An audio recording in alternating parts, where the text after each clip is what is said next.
All right, thanks very much. I suspect some more senators will come trickling in.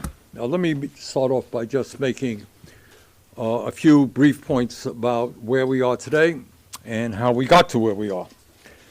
This government shutdown is taking place for one simple reason.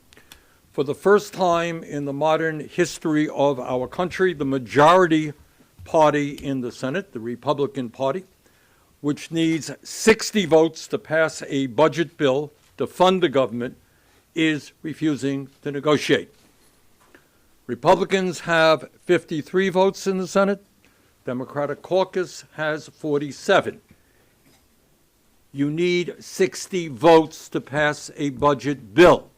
You have to negotiate. But for the first time in modern history, the Republicans are not negotiating. What they are saying is their way or the highway. They refuse to sit down and talk. And further, in terms of their contempt for the negotiating process, Mike Johnson, the Republican leader in the House, has given his members a 6-week paid vacation.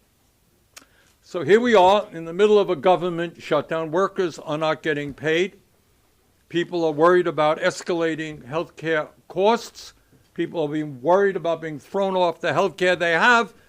And the Republicans in the House are saying, hey guys, take a 6-week paid vacation. You don't have to be here in Washington, D.C. To me, that is pretty insane.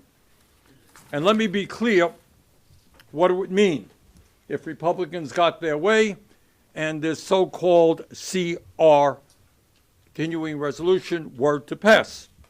First, it would throw 15 million Americans off the health care they have because of massive cuts to Medicaid and the ACA. And what studies from Yale and the University of Pennsylvania and elsewhere indicate that when you throw 15 million working class and low-income people off the health care they have, 50,000 of them will die unnecessarily every year. So what this legislation is about is whether we vote to allow 50,000 of our fellow Americans to die unnecessarily every year because they were thrown off of Medicaid and the ACA.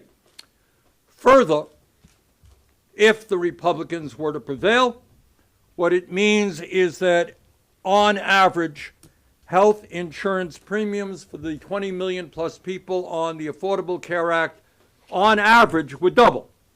In my state of Vermont, we have now received information there are some people who would pay a tripling or a quadrupling of their health care premiums when Americans are already paying the highest prices in the world for health care. People cannot afford a doubling or a tripling in their health care premiums.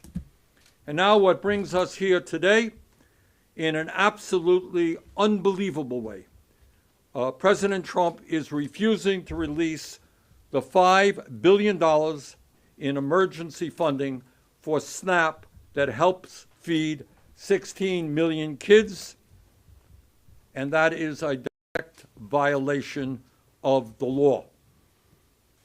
He is to let millions and millions of children and their parents and grandchildren go hungry because he sees maybe there is a political gain in that.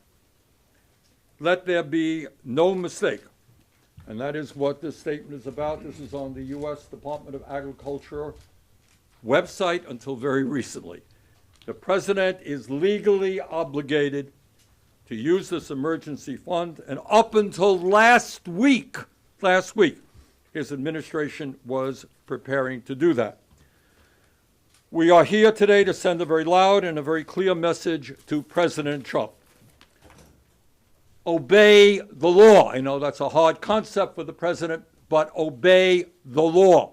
Do what Congress mandated you do.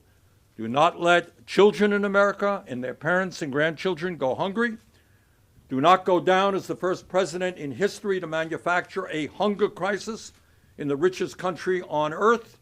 Release these funds. Now, the good news is there are at least 11 Republicans in the Senate who are supporting a bipartisan bill to ensure that no one in America goes without the nutrition assistance they need during the shutdown.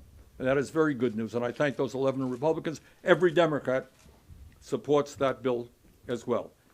That bill, I say to Senator Thune, when you have 11 Republicans and every member of the Democratic caucus on support, that bill should get to the floor immediately. No child in this country should be forced to go hungry. With that, let me introduce Senator Merkley.